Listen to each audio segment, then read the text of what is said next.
আমরা যদি ঘোষণা দেই তাহলে ঢাকা শহরে জামাতের প্রার্থী রাস্তায় নামতে পারবে না। তারাও জানে যে তাদের সব ঢাকা শহরের সবগুলার জামানত বাজেয়াপ্ত হওয়ার। আমরা গতকাল থেকে প্রচারণা শুরু করেছি। গতকালকেও আমি 37 নম্বর ওয়ার্ডে প্রায় সকাল 10টা থেকে শুরু করে রাত সন্ধ্যা 7-8টা পর্যন্ত ছিলাম এবং আমরা প্রায় 16 কিলোমিটার হেঁটেছি। তো আমরা ব্যাপক জনসাড়া পেয়েছি। বা ওই আমাদের যে আসনের যারা রয়েছে আমরা যখন গিয়েছি তারা অত্যন্ত উচ্ছ্বসিত ছিলেন এবং তারা অধীর আগ্রহ অপেক্ষা করছেন আগামী 12ই ফেব্রুয়ারি।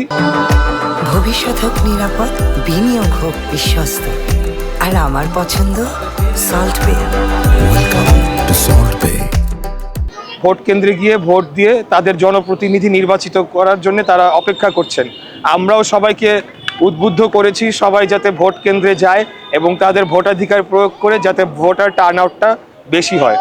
আর এর পাশাপাশি আমাদের যে স্থানীয়ভাবে যে সমস্যাগুলো রয়েছে, যেমন আমাদের গ্যাস সংকট এখন মারাত্মক আকার ধারণ করেছে, রাস্তাঘাট ভেঙে চুরমার ধ্বংস হয়ে গিয়েছে, বিভিন্ন জায়গায় খোলা ড্রেনেজ আমরা দেখতে পেয়েছি যেখানে নর্দমার মতো পানি জমে রয়েছে। এর পাশাপাশি আমাদের এখানে জলাবদ্ধতা, দূষণ এবং ট্রাফিক যানজট সহ নানাবিধ সমস্যায় জর্জরিত আমাদের এই পুরান ঢাকার অঞ্চলটি।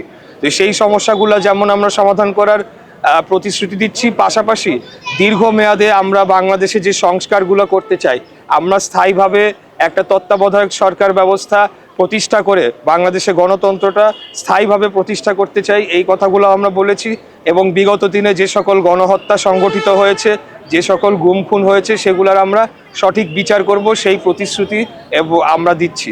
আর আমরা সকলের কাছে হ্যাঁ ভোটের জন্য প্রচারণা চালাচ্ছি।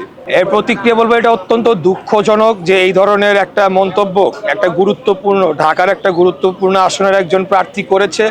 আমি বলবো যে এই কথাগুলো তারা এখন একটা হাস্যরসে পরিণত হয়েছে। এই কথাগুলো তারা বলছে কেবলমাত্র তাদের নেতাকর্মীদের উজ্জীবিত রাখার জন্য। আমরা যদি ঘোষণা দেই তাহলে ঢাকা শহরে জামাতের প্রার্থী রাস্তায় নামতে পারবে না, সেটা জামাত হোক বা ইয়েই হোক, কিন্তু আমরা আন্দোলন সংগ্রাম করে এই জায়গায় আসছি, আমরা ভেসে আসি নাই। আমাদের দীর্ঘ 17 বছরের ত্যাগ রয়েছে, আমাদের বহু ভাইদের রক্ত রয়েছে। তারা কোথায় ছিল? তারা তো হঠাৎ করে বের হয়েছে 5 তারিখের পরে, অগাস্টের 24-এর পরে এই গুপ্ত বাহিনী তারা হঠাৎ করে উদয় হয়েছে বেশিরভাগই। এর আগে আমরা দেখেছি তারা ভোরবেলা 6টার সময় যখন রাস্তাঘাটে জনগণ থাকতো না, তারা চুপ করে অন্ধকারে বের হইতো, মিছিল করে তারা চলে যেত। এই ছিল তাদের আন্দোলন সংগ্রাম। আমরা রাজপথে বুক ফুলিয়ে রক্ত দিয়েছি, আমরা গুলির মুখে দাঁড়িয়ে আমাদেরকে হত্যা করা হচ্ছে 17 বছর যাবৎ, গুম খুনের শিকার হয়েছি, আমরা কোনো সময় পিছু হটে যাই না। তাই এখন যেটা বলছে, তারাও জানে যে তাদের সব ঢাকা শহরের সবগুলার জামানত বাজেয়াপ্ত হওয়ার সমূহ সম্ভাবনা রয়েছে, এটা তারাও ভালোভাবে জানে। এটা কেবল তাদের নেতাকর্মীদের উৎসাহ জাগানোর জন্য তারা করছে। আর যদি তাদের অন্য কোনো চিন্তা ভাবনা থেকে থাকে তাহলে বলে দেব যে ইলেকশনের অনেক আগেই আমরা তাদেরকে ক্লোজ করে ঢাকা থেকে বিতাড়িত করে দেবো, এটা আমি বলছি।